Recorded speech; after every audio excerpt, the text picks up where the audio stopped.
Hey y'all, and welcome back to Dr. Mandy Unedited.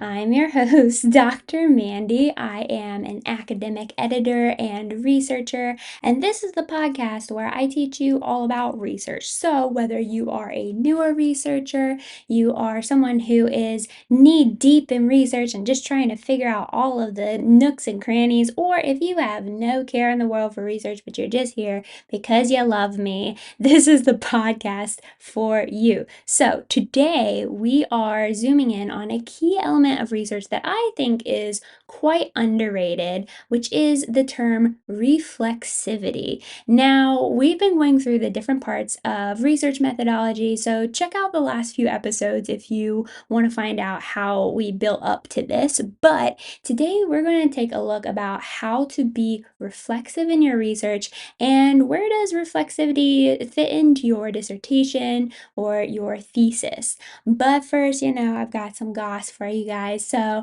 I want to talk about my recent trip to France. So, if you don't know, I am an American living in the UK, y'all, and I have had my first official European holiday since moving to the UK. This is not the first time I've traveled since living in the UK, but this is the first time that, I've taken a little break, a little adventure for myself. And so I was really excited about it. Now, I've been to France before. Some of you guys may know, you may not. Back in the day, I used to be an opera singer, and going to Europe was like the first time I got to travel outside of the US. And I did that to go and learn how to sing opera better from, some of the best people in the world, which was a really cool experience. But the thing is that when I was traveling to Europe before, I was quite young. This is like, over 10 years ago now. So I think now I have such a bigger appreciation for traveling, especially outside of the US. And yeah, it was definitely hit differently traveling to France again than it did last time. I think last time, I was definitely, not about the food, didn't really care about culture. I was just excited to be somewhere cool. And this time, like checking out all of the culture around, checking out, the good foods and the good wines, it definitely meant a lot more. So, my husband and I, I'm not an impromptu person, y'all, but he can be, okay? So I took a week off of work just to like, just to chill because I was tired. I've been working so much. And of course, my husband came up to me and was like, well, guess what? I've booked a trip to France. And so the purpose of going there was that one of our friends has just bought a house there and he wanted some help kind of, just getting the property into shape and all that good stuff. But for me, I've really been wanting to go on the ferry because there is a ferry in my town that takes you from France, from the UK to France and vice versa. So yeah, that's something that I've really been wanting to try out. So it was really nice actually getting on the ferry. You didn't have a lot of lines. I mean, like, yeah, I mean, there was a lot of cars. You can take your car with you. You can drive in France from the UK. So, we took our car. There wasn't a lot of lines, and I was really surprised about how easy passport control on both sides of being in the UK and France was to getting on the ferry. I mean, really, they didn't ask any questions. They just stamped the passport and we went on our merry way, which is such a relief, especially since like I have a visa, it's like I'm always worried about like, is that going to complicate things? And it wasn't a problem at all. I really liked the boat. It was, I mean, I don't know, it was really cool seeing my town from where I live, from the ocean side. And it was also, just really nice to be on, I don't know, kind of like a fancy boat. Both of the boats that we were on, they were different, but they were definitely both fancy. I've not been like on a cruise or anything before, so it was really fun, like going to the restaurants or the bars in the boat. But no, to be 100% honest with y'all, we were tired both going there and coming back just, because I guess I have a social life now. So we rented cabins both times and slept most of the time. It took 6 hours to get to France on the ferry going there, and then on the way back, it was only 5 hours. So it's not too bad of a trip. And when we got there, we went to a little town called Mortain-Bocage, which is close to like that, like Saint Michel little island that's like really famous. I didn't get a chance to stop by there. I really wish I had, but maybe next time. But we went down to a nice little camping area. This was a really cool place because they don't do like any booking or anything like that. The campsite literally just is if there's space for you to be there, then you can be there. And it was only €5 a night, which for my US friends is only about $6. And it was really great. It was so warm there. It was about 32 degrees, which is about 90 degrees Fahrenheit. And yeah, it was just so clean, so quiet, had a really nice, I don't know, I call it a bathhouse. That's not the correct term for it, but an area with, toilets, showers, places to clean your dishes. Now, we only spent a couple of days there. The first day I went to the house with the guys, just to work, because of course I accepted work. I accepted a manuscript to edit whilst I was supposed to be on holiday, y'all. But the second day was really interesting to me because I was going to just stay in the campsite. I was like waiting for people to kind of leave, so I could just kind of do my own thing. And then I was going to like walk into town and explore the town.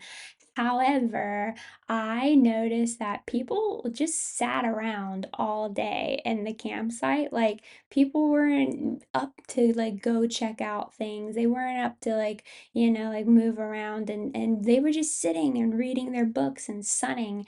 And so, I don't know, I was just like really compelled to do that too because it was just nice, you know what I mean? The town itself, it is like a historical town. To be honest with you, I haven't looked up any of the history, but I think that there was some sort of major like battle there that the US was involved in. So I need to look a little bit more into like the history of the town.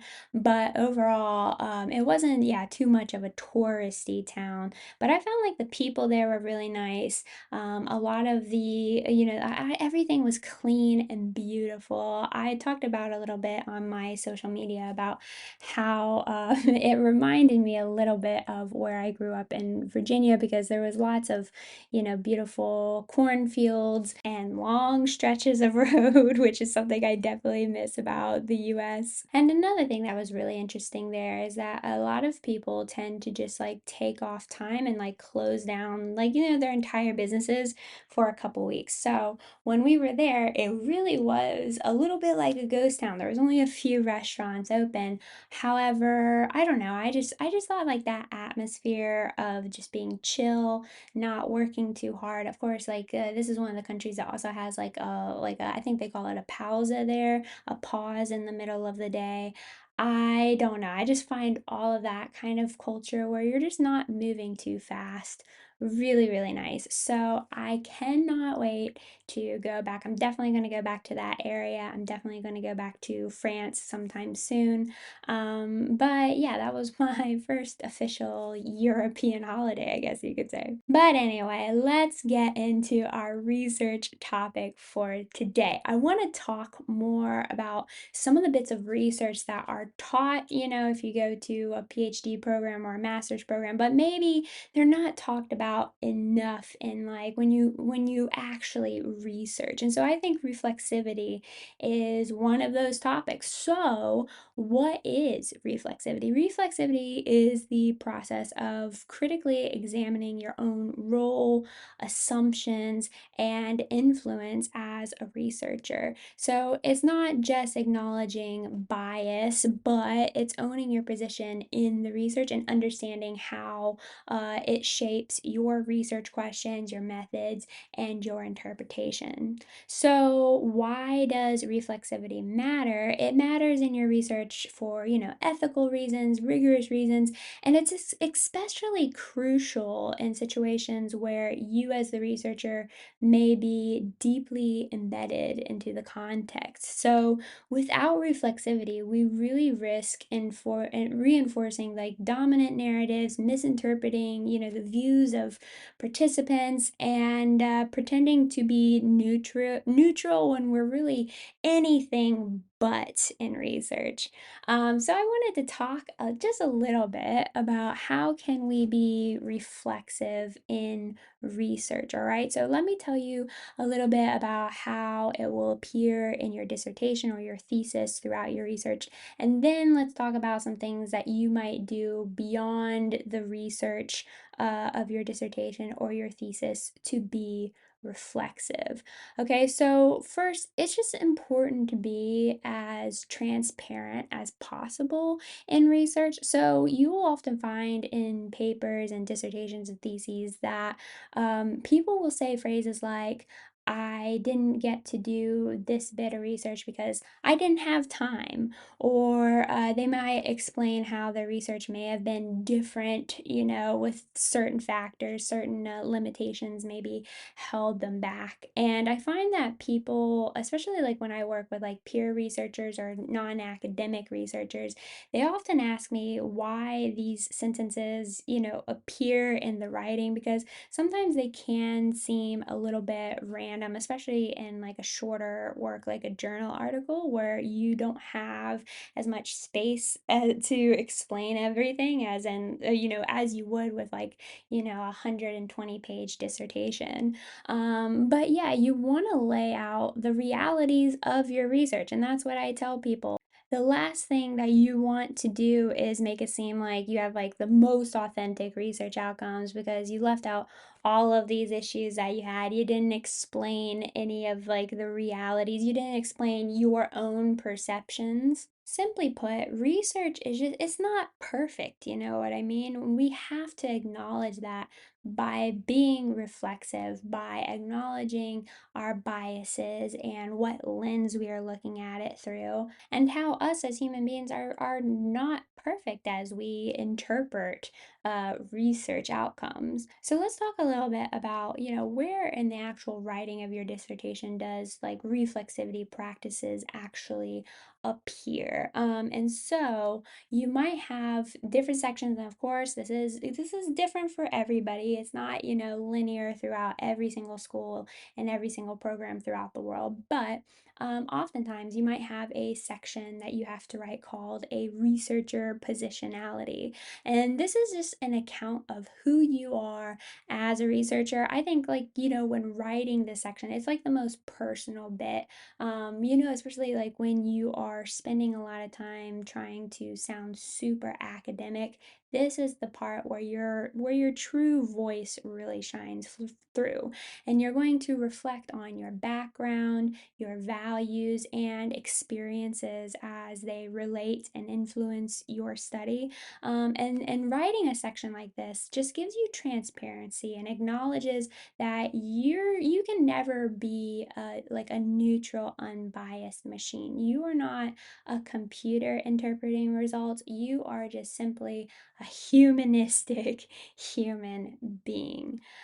Some other sections you might write are called, okay, look, y'all know I'm gonna mess up the pronunciations, all right, but let's talk about epistemological and ontological assumptions, okay? So these are sections that are just very short sections. A lot of times people really struggle to understand them. I'll go more in depth in them later, but in an epistemological section, you are basically acknowledging that the knowledge that you are relaying in your research again is not neutral. And so you are just saying that the research will be shaped by your standpoint, your disciplinary lens, and your lived experience. And then the ontological section, again, is just going to be maybe a paragraph or two. This explains what you believe about reality. So, for example, are you coming at this research from the standpoint that you believe multiple realities exist as they are shaped by context? Or do you think that there is a reality that exists that's independent from perception? And then, of course, like reflexivity is going to be present throughout your methods section. So you'll practice it in explaining why you chose certain methods, how they align with your values, and maybe most importantly, how your presence as the researcher has influenced the data. Okay, so now we've talked about how, you might write about it in your research. Let's talk about the kind of the external factors that you might practice being reflexive throughout doing your research. So, one of the things that I like to do, especially when I start a new project, is that I keep a journal. Before every project, I write down all of my initial thoughts, and I'm not talking about like, oh, I think this topic's going to be great. I'm really excited to do it. I'm talking about, look, I write down the dirty, ugly ones that don't sound nice, write down those like stereotypes. I know like none of us want to admit that, we do have stereotypes and prejudices towards certain things, but I mean, look, it's just what it is, isn't it? So, write down stereotypes or prejudices that you don't want to admit that you have. A lot of us probably have, especially like a lived experience about the topic that we're studying that, may have not always been the best thing in the world, may have left a bad taste in your mouth. And, for example, you go to the doctor one time, they tell you some sort of like crazy thing about, a misdiagnosis that's nothing like any of the symptoms that you have. And now you're scared of the doctor, right? You may be wary of all doctors in general. And so if you're doing research on, like doctors and how they do their practices or whatever, it's important for you to, write that down and say like, hey, yeah, I don't necessarily like doctors, but it's my duty to acknowledge that and understand how I can see past that perception and really see the realities that might be different to someone else, the realities of the doctor as well. So, yeah, I think it's important to kind of like start a journal, write down and reflect on things, thinking about why do you have these perceptions, and that might really help you open up to understand like how the reality might be different to someone else. And this is, yeah, a really great way to make yourself aware of how you are potentially affecting the research. And so, yeah, I stop and journal through various points of the research, like between choosing methodology or, even after every single participant that I interview. You may also hear this referred to sometimes as like an audit trail. And yeah, so basically, overall, you're just explaining the why behind your choices every step of the way to be transparent and help you and your future readers understand the why behind your choices every step of the way in your research. And so making that research transparent, open, and honest is what, yeah, makes your research credible. So yeah, there you have it. Research, look, it's not perfect. You're not going to do the perfect research project, and your influence in your research will be present, whether you like it or not. But it's important to acknowledge our influence in research so that we can get to a truer perception of the outcomes. So here's your food for thought today. What is an assumption that you've carried into a conversation lately? What shaped that assumption? And what might shift if you held it up to a light? You know what I mean? I think that since I have become a researcher, I really have a lot in understanding, my own input into a situation, as well as like how that might shape my view view of the reality of other people, you know? Okay, so don't get too deep into it, y'all. I just thought I would mention it. But if you need some help in your research or your dissertation or your thesis, of course, you know Mandy is an editor and an academic coach, so feel free to reach out to me. You can do that two ways, either by going to www.drmandyedits.com, and Mandy is spelled Mandie, or you can email me at mandykf@gmail.com. So that's Mandie kangaroo foxtrot at gmail.com. If you're interested in seeing what else I do in the world, or you want to check out my social media, you can do so in the link tree below. Other than that, y'all, I know a lot of us, if you're still in school, you probably have just started, your year with your PhD, but make sure that you book yourself a little holiday. Take a little time off. Do something a little nice. In the meantime, I will see you later. See ya. Bye.